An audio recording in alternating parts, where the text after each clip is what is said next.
ఓ శ్రీ గురుభ్యో నమః. ఓ శ్రీ మహాగణాధిపతి నమః. అందరికీ నమస్కారం.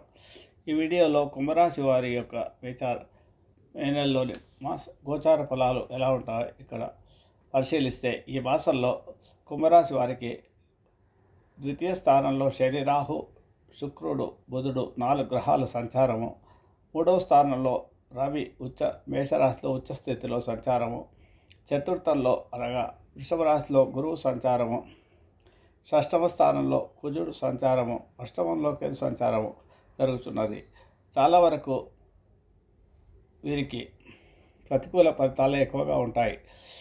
ఉద్యోగస్తులకు ప్రమోషన్తో కూడా బదిలీలు, గౌరవాలు లభిస్తాయి. ఆదాయానికి లోటు ఉండదు. గతంలో ఉన్న అనేక సమస్యల నుండి బయటపడతారు. గృహంలో విశేష వివాహ శుభకార్యాలు చేస్తారు. మిత్రుల సహకారంతో కార్య విజయం, శత్రు జయం, కుటుంబ సౌఖ్యం, కోర్టు వ్యవహారాల అనుకూలత, విద్యార్థులు పరీక్షల్లో ఉత్తీర్ణులవుతారు. వృత్తుల వ్యాపారాల వారు కలిసి వస్తుంది. అనుకున్న సాధిస్తారు. ప్రతి విషయంలోనూ ముందంజ వేస్తారు. కొంతమంది వ్యక్తుల ప్రవర్తన మీకు భావోద్వేగం కారణమవుతుంది. వెన్నుపోటు పొడిచే అవకాశం ఎక్కువగా ఉంటుంది. స్నేహితుల సహాయం, సహోద్యోగుల సహాయం కొంత మేరకు లభిస్తుంది. ఆలోచనలో మార్పు తెచ్చుకోవాల్సిన అవసరం ఉంది. కొంత జాగ్రత్తగా ఉండడం మంచిది. కొద్దిపాటి ఒత్తిడిని కూడా భరించలేని పరిస్థితి ఏర్పడుతుంది. కీళ్ళ నొప్పులు, నేత్రవ్యాధులు అవస్థపడే అవకాశం ఉంటుంది. కఠినమైన నిర్ణయాలు తీసుకునే పరిస్థితులు కుటుంబంలో ఏర్పడతాయి. కొన్ని నిర్ణయాలు వెంటనే తీసుకోవాల్సిన అవసరం ఉంటుంది. ఎదుటి వారు చెప్పిన మాటలు విని మీకు నచ్చవు. పక్షులకు నీళ్లు పెట్టడం వల్ల మీకు శుభవార్తలు వింటారు. ఇంట్లో వ్యాపార ప్రదేశాల్లో ధూపం వేయండి. నరదృష్టి తొలుగుతుంది. దూర ప్రాంత ప్రయాణాలు కలిసి వస్తాయి. ప్రేమికులు ప్రేమలో పడతా ప్రేమ వ్యవహారాలు జయిస్తాయి. యువకులు ప్రేమలో పడతారు. యువకులు ప్రేమ వ్యవహారాల పట్ల ఆసక్తి చూపిస్తారు. శుభకార్యాది విషయాల్లో వ్యవహారాలు ఇంట్లో ప్రస్తావిస్తారు. కొన్నిసార్లు మీ యొక్క అభిప్రాయాన్ని వెంటనే తెలియజేయాలని ఒత్తిడి ఏర్పడుతుంది. కుక్కలకు చపాతీలు తినిపించడం వల్ల శనిదోషాలు తగ్గుతాయి. పక్షులకు నీళ్లు పెట్టండి. నువ్వుల నూనెతో దీపారాధన చేయండి. శనిదోషాలు తొలుగుతాయి.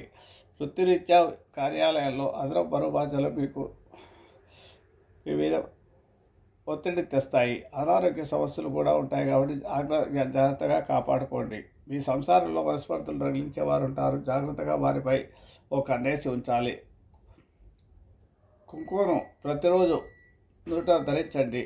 అప్లవాదులు ఎక్కువైనా ఏదైనా కొంత ఆస్తి అమ్మాలని ఆలోచనలో ఉంటారు, కానీ అది కుదరదు.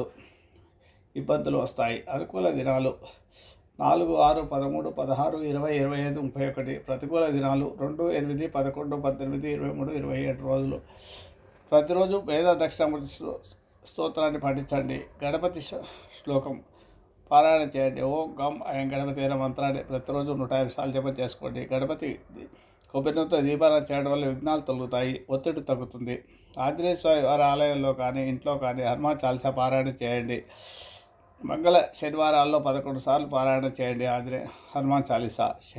శనేశ్వర ఆలయంలో తైలాభిషేకం జరిపించండి. నువ్వుల నూనెతో ప్రతిరోజు దీపారాధన చేయండి. ఈ రకంగా చేయడం వల్ల మీ యొక్క పరిస్థితిలో కొంత అనుకూలత ఏర్పడుతుంది. దైవానుగ్రహం కలుగుతుంది. ఏలినాటి శని ప్రభావం ఉంది కాబట్టి మీరు బద్ధకాన్ని తొలగించుకోండి. వ్యాయామం చేయండి. మెడిటేషన్ చేయండి.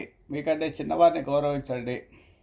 ఇంటి ఎదురుగా ఉండే మున్సిపాలిటీ వాళ్ళకి కానీ, బీదవారికి కానీ, అనాథ శ్రేణుల వారికి కానీ ఏదైనా సహాయం చేయండి. దీనివల్ల మీకు ఇబ్బందులు తొలగుతాయి. శుభమస్తు. దుర్గా సప్తశోకి కూడా పారాయణ చేసుకోండి.